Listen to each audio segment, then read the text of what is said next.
ખબરોમાં બન્યા રહેવા માટે બેલ આઇકોન દબાવો અને એબીપી અસ્મિતાને સબસ્ક્રાઇબ કરો।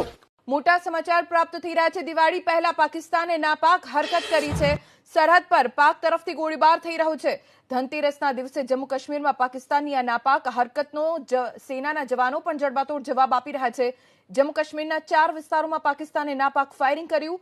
પાકિસ્તાનના નાપાક ફાયરિંગમાં સેનાના 2 જવાન શહીદ થયા છે। 3 ગ્રામજનોના પણ મૃત્યુ થયા છે। બીએસએફના સબ ઇન્સ્પેક્ટર રાકેશ ડોવલ પણ શહીદ થયાના સમાચાર અત્યારે પ્રાપ્ત થઈ રહ્યા છે।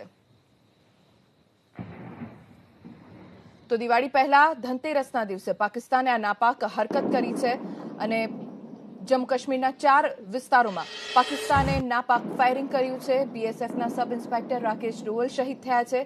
મળતી માહિતી મુજબ નાપાક ફાયરિંગમાં સેનાના 2 જવાન શહીદ થયા છે। 3 ગ્રામજનો પણ મૃત્યુ પામ્યા છે।